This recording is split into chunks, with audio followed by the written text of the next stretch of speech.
Oke teman-teman, saya lagi suka lagu itu ya, enak ya. Halo teman-teman, selamat akhir pekan, selamat datang di channel saya ya. Karena sebelumnya saya membahas tentang masalah keguguran, tespek ataupun senggama ya. Ternyata banyak juga ya yang antusias ke sana. Ada hal menarik ya, mungkin minggu depan ini saya baru akan membahas nih teman-teman. Ada yang merequest tentang kandungan lemah gitu ya, cara menguatkannya. Kalau lalu tentang senggama besok ya saya bahas ya. Yang sekarang ini saya akan membahas pertanyaan teman kita. Dok mau tanya, H-2 sebelum haid saya tespek hasilnya garis 2, apakah itu memang positif gitu. Lalu juga ada yang bertanya, dok apakah betul itu memang tespek itu akurat gitu ya? Apakah memang ada kemungkinan salah? Baik yang sudah positif, apakah itu sebenarnya hanya positifnya palsu atau gimana gitu, ataupun negatif, bisa negatif palsu gitu ya. Oke, jadi sekarang kita akan membahas tentang masalah tespek itu akurat atau tidak. Jadi kalau kita mau menggunakan tespek ini secara akurat ya teman-teman ya, itu sebenarnya kalau menurut pendapat saya itu ada dua ya yang mesti diperhatikan. Yang pertama memang betul bahwa suatu perusahaan mengeluarkan tespek A, B atau C mengklaim bahwa dia bisa mengukur kadar beta HCG ya dengan yang seminimal sekian, wah saking makin dikit makin bagus gitu ya. Lalu yang kedua, menurut saya untuk supaya bisa menggunakan tespek ini secara akurat ini adalah masalah timingnya teman-teman. Jadi yang pertama kita membahas apa yang diklaim suatu perusahaan itu bahwa tespek saya bisa seperti ini, itu betul apa adanya. Bahwa suatu merek bisa mengukur kadar beta HCG serendah 20, misalkan 20 mili international unit atau ada yang 15 gitu ya. Di situ sebenarnya betul ya, tidak ada yang salah di situ. Jadi hanya mengukur beta HCG. Lalu ada subscriber saya yang gitu ya menanyakan, "Dok, dokter bilang hamil tapi ternyata bisa negatif." Gitu. Itu juga bisa, teman-teman ya. Jadi tidak ada yang salah di tespek itu. Jadi tespek itu sebenarnya hanya untuk kadar yang normal ya. Pada beta HCG yang cukup tinggi, teman-teman ya. Misalkan pada kehamilan anggur gitu ya, pas tespek kok negatif gitu kan ya, jadi negatif palsu ya teman-teman ya, padahal dia hamil gitu. Jadi tespek ini juga bisa salah ya, jadi sebenarnya dia hamil tapi dibacanya negatif. Kondisi ini terjadi pada yang beta HCG nya sangat tinggi, misalkan pada kehamilan anggur teman-teman. Mungkin pada saat dicek, wah ada yang 100.000, 200.000 atau bahkan yang sampai di atas 1 juta unit ya. Itu pada saat itu teman-teman tespek ini tidak bisa ya, karena konsentrasinya yang terlalu tinggi itulah yang tidak bisa salah baca. Kadar urinnya itu harus dicampur air lagi supaya tidak terlalu pekat, jadi pengenceran gitu ya, hanya untuk tahu saja ya. Lalu yang kedua tentang permasalahan waktu. Banyak yang bilang sama saya, "Dok ini tespek A, B ini nggak akurat ini dok, saya udah tes negatif ternyata bulan depan saya hamil." Gitu, jadi negatif ternyata hamil. Kebalikan yang tadi sudah hamil gitu kan ya, tes kok negatif karena kadar tinggi. Yang ini juga kebalikan, tapi ternyata bulan depannya itu hamil ya. Ini beberapa kejadian ya.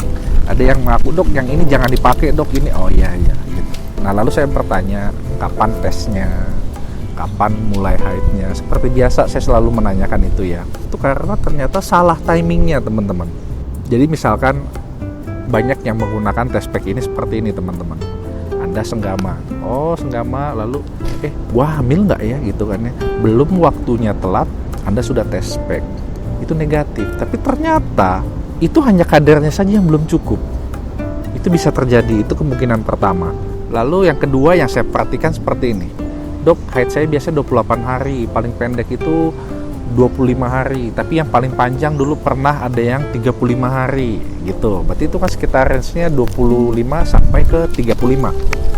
Lalu Anda berpikiran masa ovulasi saya hari ke-12 sampai ke-18, misalkan seperti itu ya. Anda senggama, lalu Anda tespek pada saat hari ke-25 ya, semacam itu. Pada saat itu Anda menganggap sudah telat, ini negatif gitu ya. Tapi ternyata bulan depannya, "Dok ini salah nih, ternyata hamil gitu kan ya." Nah, lalu saya teliti lagi. Ternyata pada saat itu senggama yang dulu Anda tespek itu memang betul negatif ya. Tetapi saya hitung-hitung, oh ternyata ini sekitaran ovulasinya hari ke 20-an gitu ya teman-teman ya, 20, 21. Di situ juga dia ada senggama ternyata. Jadi ini permasalahan baru lagi teman-teman, karena memang ada senggama yang baru lagi gitu. Dan kebetulan itu di saat ovulasi.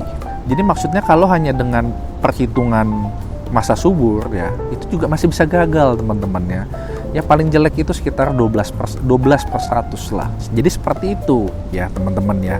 Jadi apakah test pack ini bisa akurat?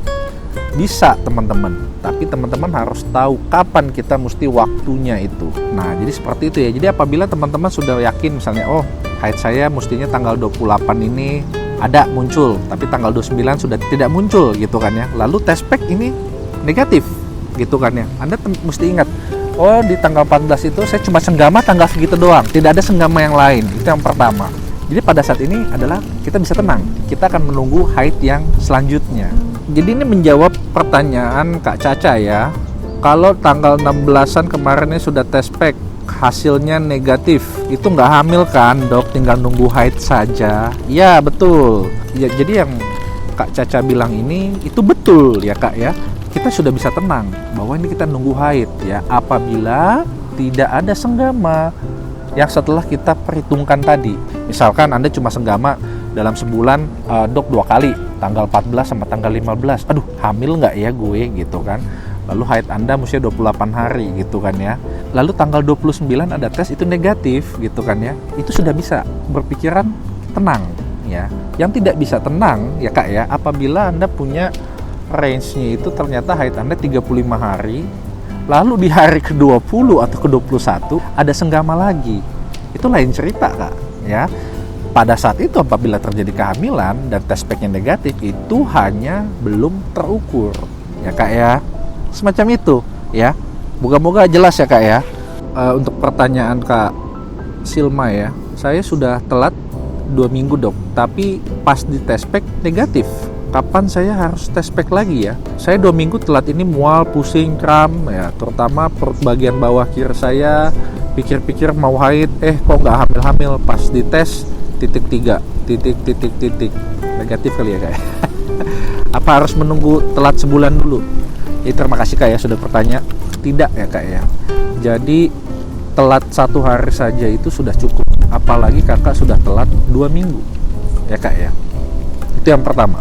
Lalu mengenai pusing dan sakit pinggang, itu bukan disebabkan oleh kehamilan. Biasanya paling sering adalah otot ya, otot sendi. Biasanya kalau stres itu juga seperti ini Kak, bisa bikin pusing, sakit pinggang. Nah lalu juga kadar hormonalnya tidak stabil yang menyebabkan haid kakak ini jadi bermasalah, telat gitu ya Kak ya. Jadi ingat ya teman-teman ya, bahwa test pack itu apakah akurat? Betul, dari test packnya sendiri itu akurat. Masalah harga, baik yang mahal, murah, meriah, tidak ada masalah. Saya pernah menggunakan itu dan menurut saya tidak ada masalah.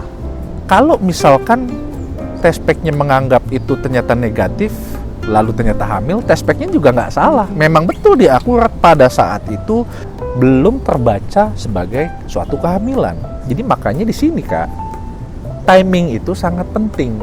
Timingnya itu kapan? Adalah haid yang seharusnya misalnya tanggal 29 itu tidak datang, itu yang pertama. Lalu yang kedua adalah haid yang terpanjang, misalnya hari ke-35 misalnya teman-teman. Jadi hari ke-36 nya, jadi bulan selanjutnya ya dihitung aja, pokoknya hari ke-36 itu kita lihat. Semacam itu Kak. Jadi kalau sesuai aplikasi itu rasanya jarang, tidak mungkin selalu sama, karena kondisi hormonal itu berbeda-beda. Bahkan pada orang yang sama, tiap bulan itu pun berbeda-beda ya. Jadi haidnya itu bisa memanjang, bisa memendek. Gimana? Ngerti ya? Jadi sampai di sini. Anda bertanya, saya menjawab. Lalu ada yang bilang sama saya, makasih loh, ini channelnya bagus gitu kan ya. Amin Kak ya. Jadi semoga video saya yang sekarang ini bisa bermanfaat, bisa memberikan ilmu. Akhir kata saya Dr. Fenas, saya mengucapkan terima kasih.